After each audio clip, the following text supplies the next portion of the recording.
What's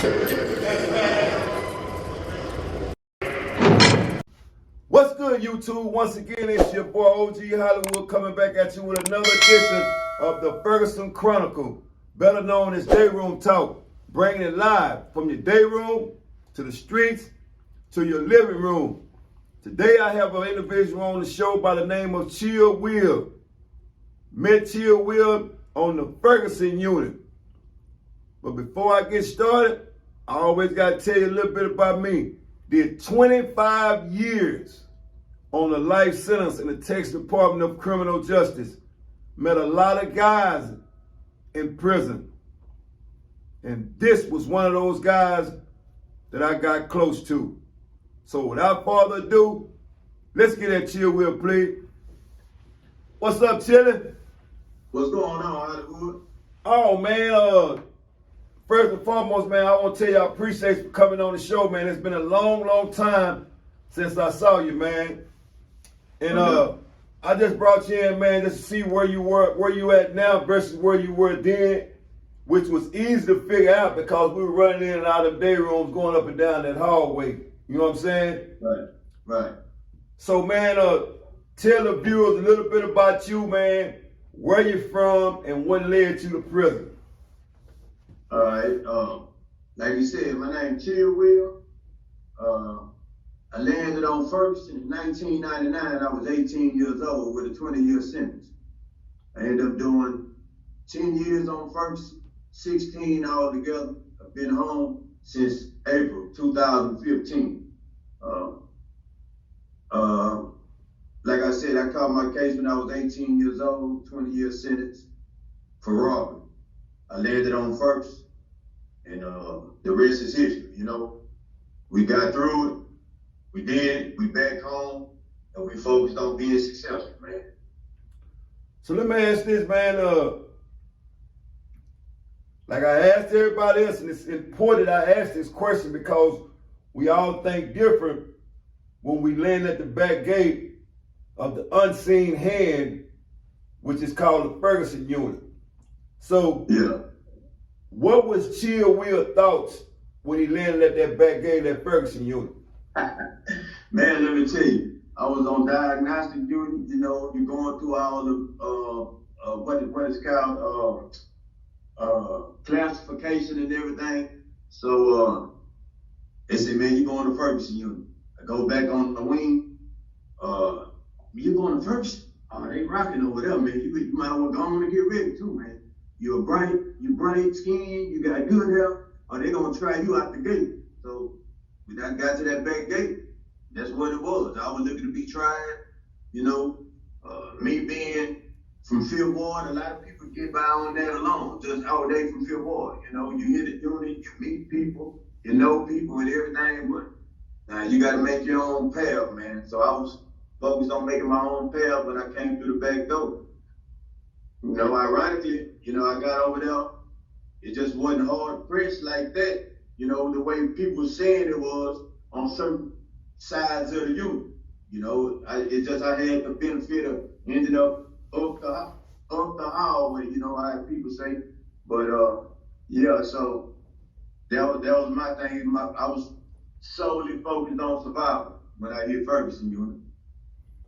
So at any time and point, were you mentally or physically challenged by any inmate or officer on the unit?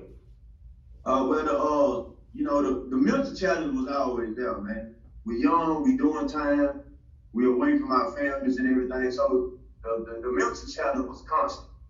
Physical challenge, you know, we had our run-ins, medium custody, certain run-ins, but I really steered clear of all that, you know, didn't get a part of the gang life or certain things, you know. I was solely focused on survival, taking care of myself by any means necessary. And yeah, I had a couple of bumps and bruises throughout my time, 10 years now, you know, but for the most part, man, it was just networking, interacting with different people, and that's what got us through, man. So let me ask this, man, out of all those years being spent on that Ferguson unit, man, describe in detail C.Will's worst day on that unit. C.Will worst day.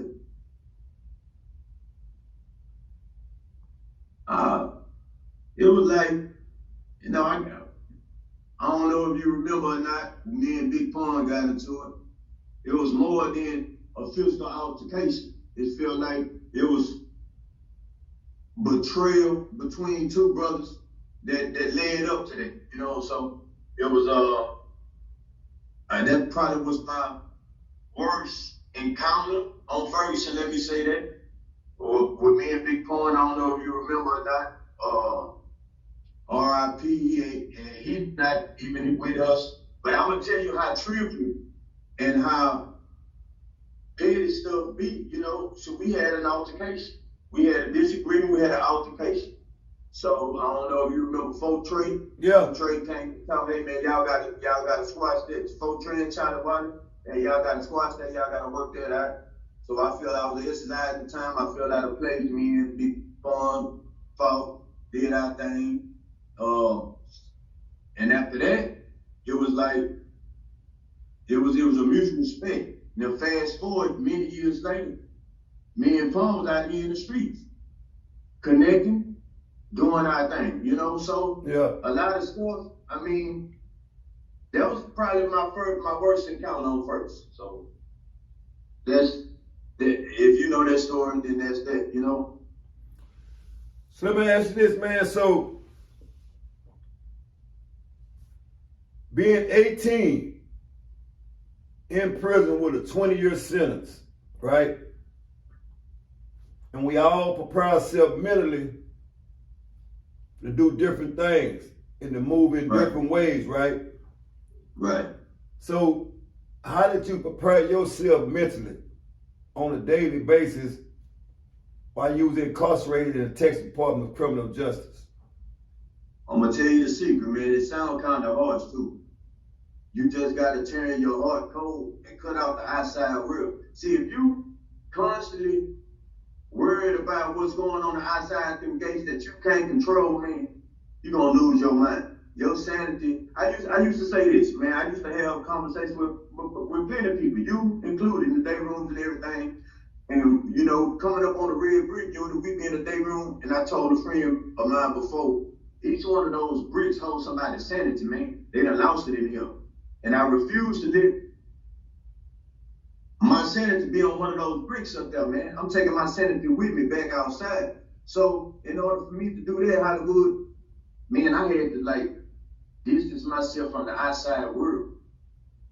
I don't know what's going on with my son. I don't know what's going on with my brothers. I don't know what's going on with my mom out there, man. Cause I gotta fight this fight in here. Now, when I go out there in that visitation room for 2 hours at a time and be with them, that was the hardest part of my time. That was the hardest part of my time. So to answer that question you just said, man, the hardest part of my time, man, was them 2 hours in that visitation room, and I'm gonna tell you why. Cause when it was over, they had to go out that door, and I had to come back in this door. And that's it. So, but inside these walls, after, I say the first 5 or 6 years, I had conquered it. I'm inside this world. This is my world now. You know, and a lot of people put a bad stigma on being institutionalized. And I used to joke. I used to tell people, what's wrong with being institutionalized when you confined to an institution? Yeah. This is the only way you can make it in here. You got to get on an institutional accord. You know what I'm saying? Yeah. So, and that's how I got it through. That's how I got it through, man. And then when we leave that place, we finally make it back out here to the promised land. And then it's another transition. You gotta leave that alone. But you want me to tell you something? That's hard, man. Because we develop relationships inside there, and we still got brothers inside of them that we done did time with. Like we done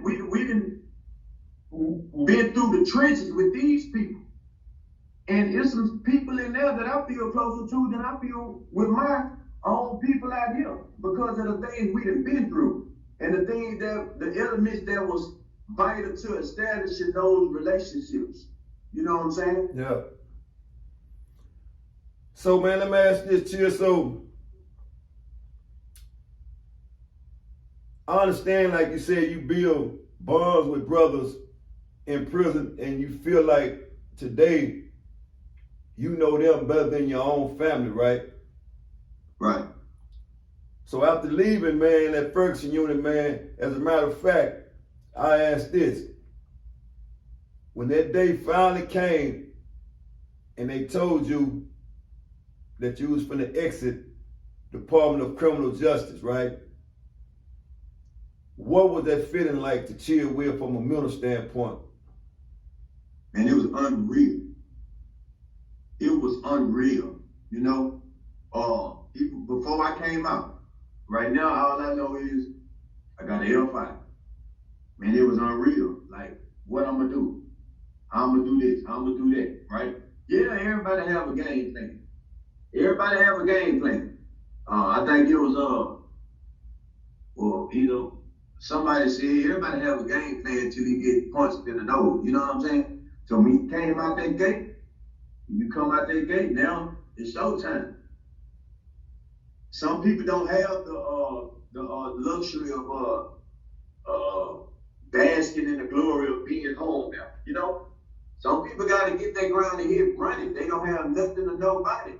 I was blessed to have a woman in my life. I was blessed to have family. You know, but everybody ain't got that. But man, the feeling was unreal. You're nervous. You're anxious.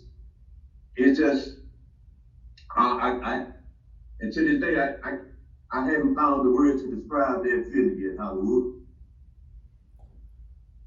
So being released as a side out the time you spent in the Texas Department of Criminal Justice, right? 16 calendar years. 16 years. I know things have changed a lot in those 16 years, right? Yeah. Let's talk about some of the things that you didn't know how to do that you once used to know how to do. What was the hardest adjustment? Hey, I'm gonna tell you a funny story, Hollywood. It's a funny story. I'm like 2 days out. I'm riding with my partner. One of my partners had took me shopping, got me some clothes. We're at a gas station. They got a Subway in the gas station, right? Like, you want something to eat? I'm like, yeah. Now, from my recollection of Subway, before I left the world, you going down, you order you a sandwich. You tell them what's on it, right? Man, I didn't even know how to order a sandwich out of wood. I didn't know that I had to go through the line and tell them to put this on there, this on there, and this on there. And after that, I was just so nervous about going in any restaurant because I don't like to be looking like no food. So I was nervous about going to any restaurant and ordering. Now I'd have my girl make you order me this. Yeah. You know what I'm saying? Yeah. So a lot had changed, man. A lot had changed. But I tell you what, the benefit of being in the game and being in contact with the free world a lot while I was inside, that helped me a lot too. You know, from the use of, you know, because when I locked up, man, they had flip phones. Motorola flip phones was the flip phone. Prime code phone. Now you got all these kind of phones and stuff. It would have been hard for me, but I had the benefit of knowing, you know, I had the opportunity to grab a couple of horns while we was on the inside. I knew what to do.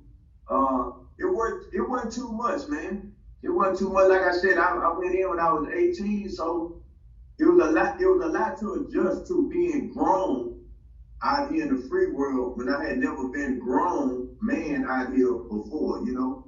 That was probably one of the harder adjustments too. So I know sometimes, you know, as we age in prison, right? Right. You know, I went when I was 20. Wasn't even old enough to buy a beer because the limit was 21, right? But we turned the men in prison, right? Right. So let me ask this, man, because like I say, some men in life think that their age equal up to their maturity, right? I'm glad you said that. At one time and point, did C.Will mature in his life?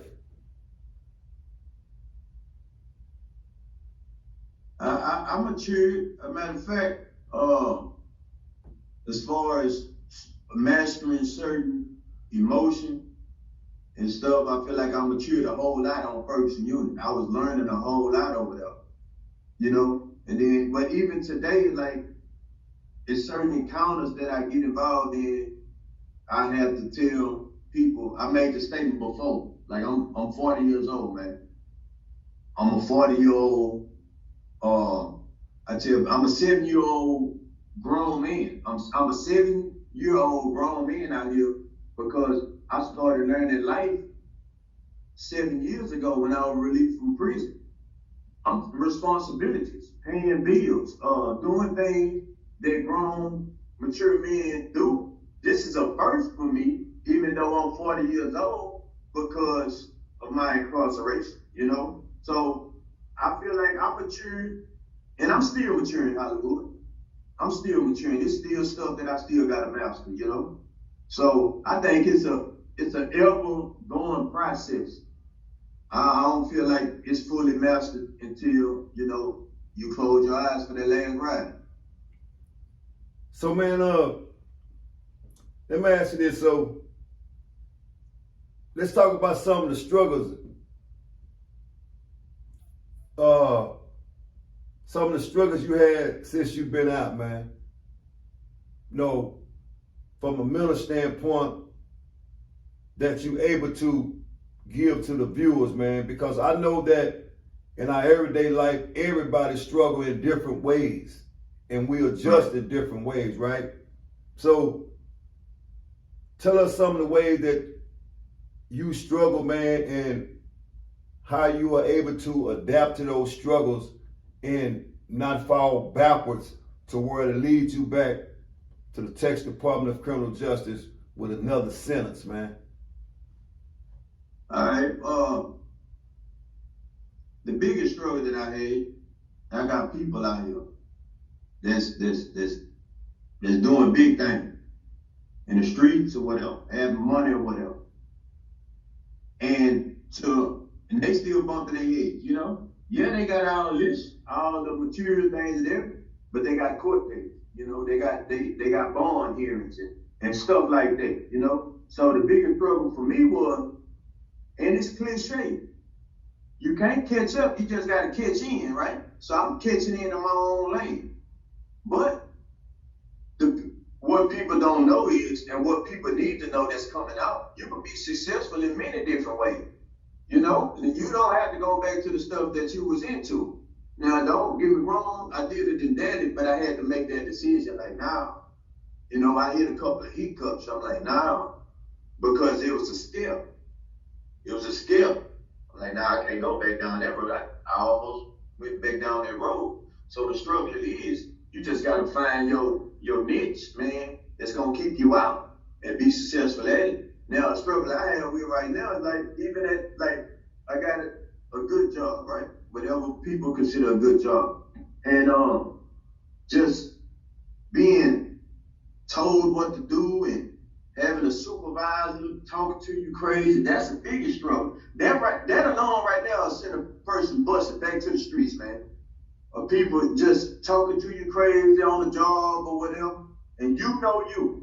You know you. Don't nobody know you like you know you. Yeah. And you know you, and so that's a struggle in itself, trying to do the right thing and being just hear a whip cracking behind you. You know? So that, to me, that's my biggest struggle. Cause they always say, man, doing the right thing is not the most popular thing. Right. However, with being an ex-con, as they call it, you only you one footstep in and you a footstep out. Right.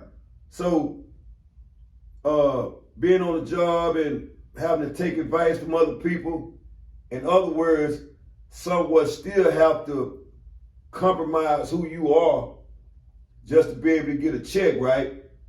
Right. Let's talk about that, man. How do you adjust to that mentally, though? just knowing I got a lot to lose. A lot of things too is by the people you got in your circle.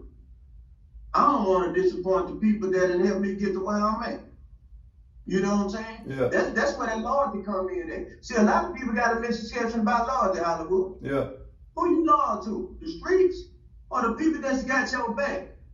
You know what I'm saying? It can't be no divided loyalty. Sometimes, and that plays a part in your maturity as well. You know what I'm saying? So knowing that if I mess up on the job, I gotta come home and deal with the disappointment of the people who got my back, man. I gotta go face them, and that's the hardest part. And I think that's what keep me grounded, man.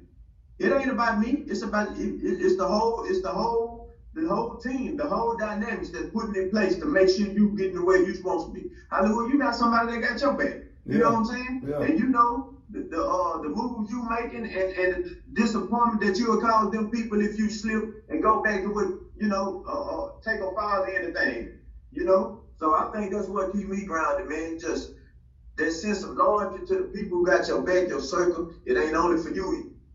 It's for the whole team, man. Whoever your team is. So, man, if you don't mind, man, for me and the viewers, because like I said, I haven't saw you in a long time, man, and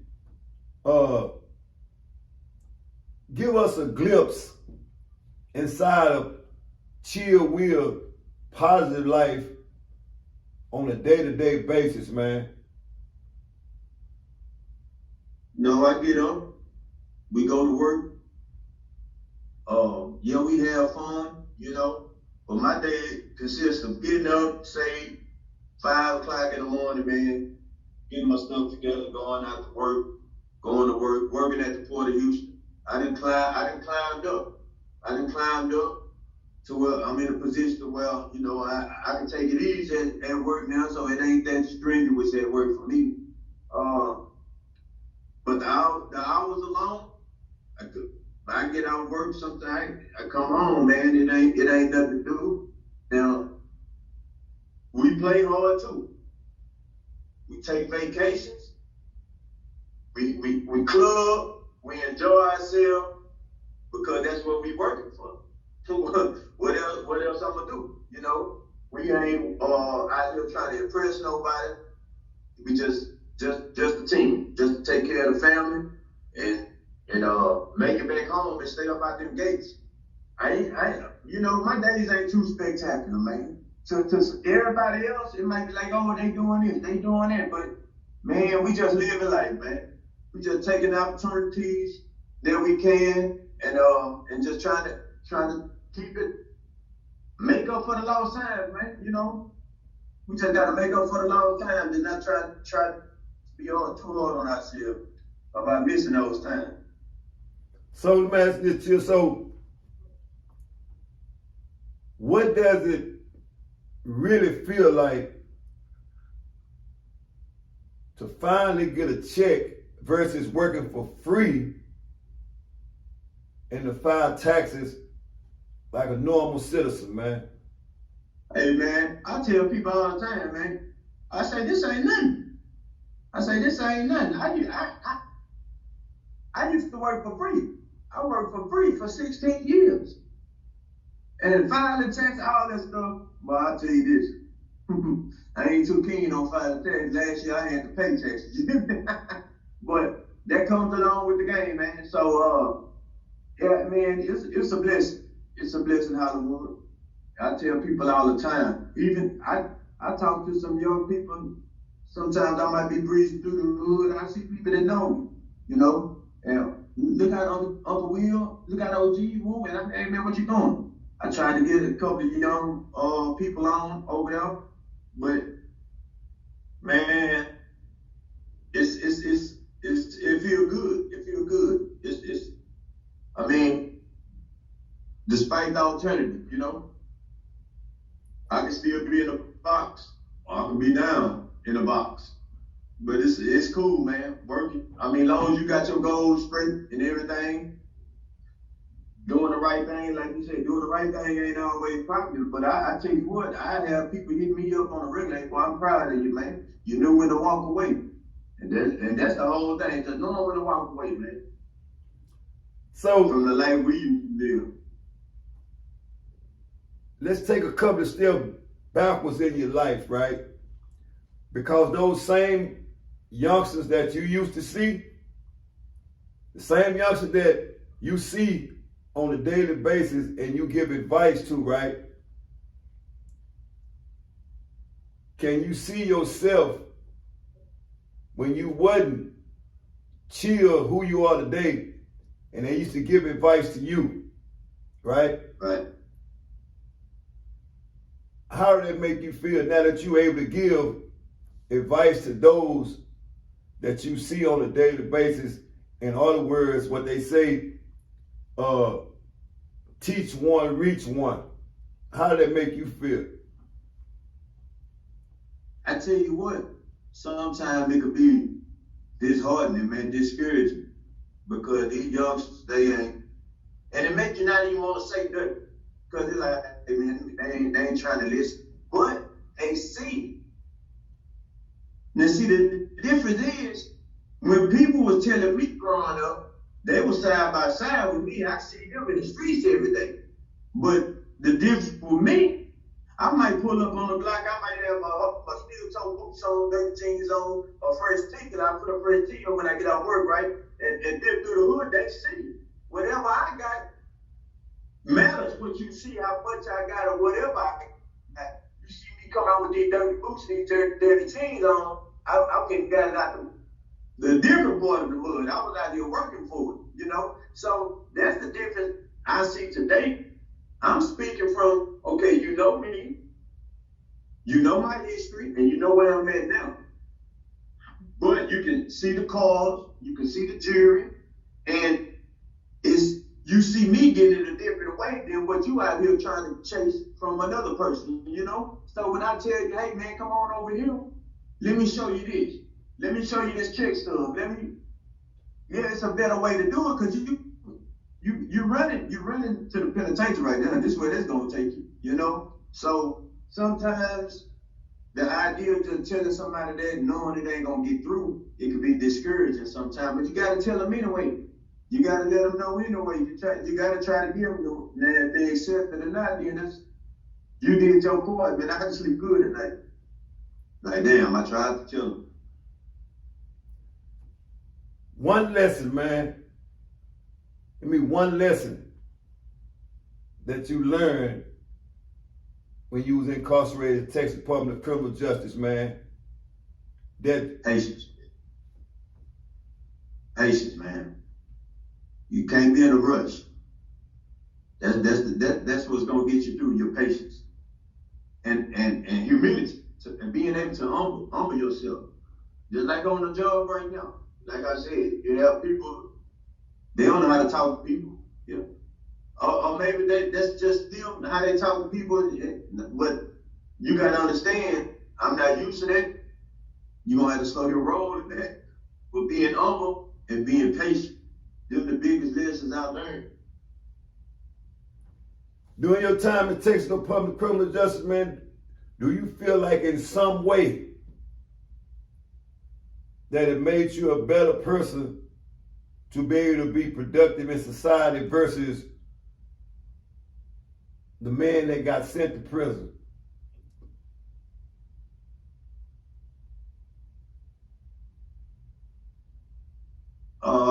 I feel like there's a lot of things in place in there that they put in place to justify keeping people incarcerated a long time, man. I feel like a lot of those things, in our case in point, just say I had to go to a cognitive intervention class in order for me to get an L5, come home, right?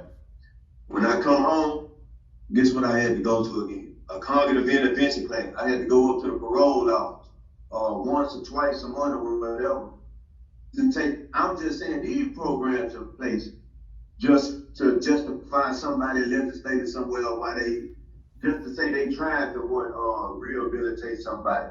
If a person don't choose himself to take a different course of life, me personally, it's nothing they got going on inside them walls. The classes they try to force you to take and everything. They just doing that for funding or for whatever reason, man. You know, if a person ain't willing to change inside himself, then that person ain't gonna change. It had to take a look at yourself and say, hey man, I'm done. I'm done with that. And that's what that is, you know? And I feel like it should be more programs for people outside. It's gonna take a lot of us that have been through the system to implement those things. And right now, I mean, your biggest motivation should be yourself. That's it. So let me ask this, man. So, once again, I appreciate you coming on the show, man. I can see the transformation, man, from a boy to a man, man. You know, you're a grown man right now. However, like you said, we all still have room for improvement, and most of all, room for maturing in certain areas in our life. That just shows how much you've matured to be able to even recognize that. So, like I always do, man, I always let the individual that I'm interviewing close the show due to the fact that it wouldn't be a show without the people. Right. The people make the Ferguson Chronicle. It's their stories that make the viewer understand and realize that ex-cons have been casted a black cloud over their head due to the fact of their shortcoming in returning back to prison. However, transformation will happen if you allow yourself to find your purpose in life, and resources will come. So, with that being said, man, I'll allow you to close the show on any which note that you choose to. And anybody that you feel like that played a part in your life and in your journey back to society, the salute is to whomever you choose to salute to. All right. First of all, Hollywood, I think you're doing a beautiful thing with this podcast, man. I want to thank you for inviting me on here and getting my little insight or whatever I can. I've seen a lot of people. I've been watching your podcast. I've seen a lot of people on it. Now, what's up, y'all? Y'all know what it is. C.Will. Y'all know sometimes some of y'all did time with me. Some we've been in the church together. We might have had some things going on together while we was in there. But man, it's good to see everybody out here on their note, not on no goofy things, you know. And I'm gonna give a shout out to my backbone, the one that keep me focused out here. Oh, I just had my first grandson, man. I want to shout out to my grandson, but I'm gonna shout out to my backbone that keep me focused out here, man. Y'all don't know, I call her Keisha. But that's it, bro. I appreciate you having me on the show and let me spill mine. Once again, real life people, real life story. Can't get it at no other place but the Ferguson Chronicle. Real life story, real life people. OG Hollywood Speaks. Once again, I appreciate you, man, your support, your feedback, man. And most of all, may God bless you, your family, and the new grandkid that you had, Will.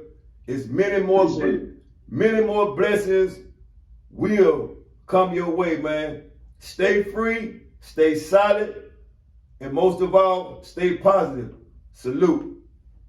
Salute back, bro.